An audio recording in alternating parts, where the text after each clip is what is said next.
Hoje eu quero comentar com vocês 3 artigos que eu li sobre anemia hemolítica autoimune, porque apareceu uma pergunta aqui sobre o que é anemia hemolítica autoimune relacionada ao anticorpo frio. Eu sou a doutora Fernanda, sou hematologista e eu vou mostrar aqui o que nós vamos conversar um pouquinho. Esse artigo aqui, ele saiu em 2020, ele fala sobre as mudanças na anemia hemolítica autoimune, e não é uma coisa que muda muito. A gente tem esse daqui que é a última revisão do Blood, que é a nossa revista hematológica, e eu achei esse daqui interessante porque eu tenho um caso disso, que é uma paciente que tem anemia hemolítica com autoanticorpo negativo, ele tem um NAT negativo. Vou começar por esse porque ele é mais interessante, afinal de contas a anemia hemolítica é uma anemia que a gente consegue ver que está havendo destruição da célula. Então, para a gente ter certeza que tem anemia, a gente precisa de 3 coisas, né? Anemia hemolítica. Precisa ter um marcador de destruição celular. Para falar que é autoimune, a gente precisaria encontrar o autoanticorpo e ter anemia, né? Se não tiver anemia, você pode até ter destruição, mas não ser uma anemia hemolítica autoimune, que não tem anemia. Então, a hemoglobina menor do que 12 tem anemia. Quando a gente não encontra os marcadores, aí esse artigo eu vou até deixar aqui na descrição, porque de fato ele é muito interessante. Ele fala que tem algumas possibilidades da gente não encontrar um marcador de hemólise, que é o CUMBIS. Pode ser que tenha muito pouco anticorpo e que a gente não tenha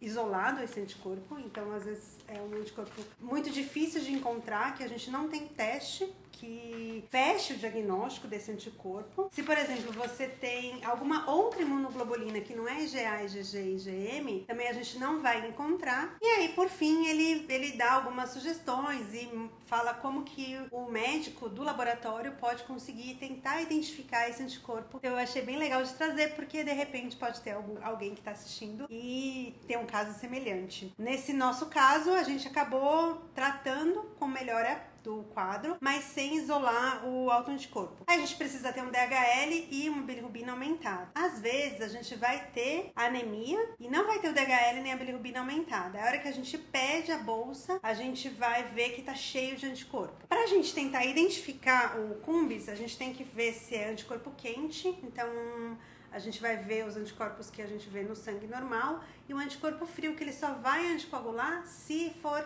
resfriado. Então esse é um jeito de fazer o teste e essa é a anemia hemolítica relacionada ao anticorpo frio. E o que ele fala aqui nessa revisão? É uma revisão já um pouco antiga, mas ele vem com várias etapas que você tem que seguir para fechar o diagnóstico da anemia. Então é um paciente que tem a evidência de hemólise, tem o CUMBIS positivo, né, o TAG positivo, tem alguma alteração clínica, então vê se tem alguma alteração relacionada a essa anemia. Se for negativo, a gente tem que pensar que é nessa anemia relacionada a CUMBIS negativo, e aí ver se tem IgG, se tem complemento, e aí vai seguindo aqui para ver se é doença da aglutinina fria, se é uma anemia mista, se é uma hemoglobinúria paroxística noturna ou se é a anemia hemolítica de anticorpos quentes. Lembrando que essa anemia hemolítica em pacientes adultos pode ser o início de uma outra doença, então ela pode aparecer antes. E a anemia hemolítica ela também pode estar associada à plaquetopenia imune, formando a síndrome de Evans, que eu já comentei aqui em alguns outros vídeos,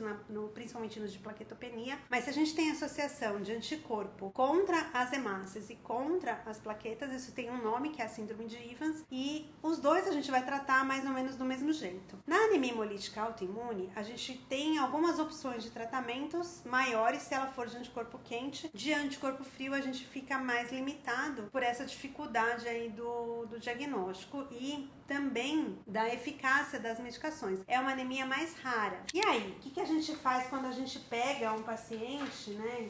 Vamos pegar esse aqui. Quando a gente pega um paciente que tem essa anemia hemolítica autoimune, a gente tem que pensar se tem risco de recaída, principalmente em quadros infecciosos e na gestação. Ver esses critérios, se preenche todos os critérios. Se ela é secundária, se a gente consegue identificar algum outro fator relacionado. E aqui ele coloca assim que a gente tem que sempre pensar em avaliar a medula dos pacientes, pensando aí nas doenças mais raras, talvez possam estar associadas. Eu me lembro de um paciente que ele abriu um quadro de anemia hemolítica e depois ele evoluiu para um linfoma. Em contrapartida, eu tenho outro paciente que tem anemia hemolítica e ele parece que já fez várias coisas, mas nunca fez nada. A gente nunca conseguiu fechar nenhum diagnóstico. Quando a gente biopsia, vem coisas assim, tipo gordura, células normais, e ele faz uma proliferação, parece um tumor e aí não é. Então, a gente tem essa oscilação entre os pacientes, entre os casos. Não é uma doença muito frequente, então os estudos, eles também têm algumas limitações.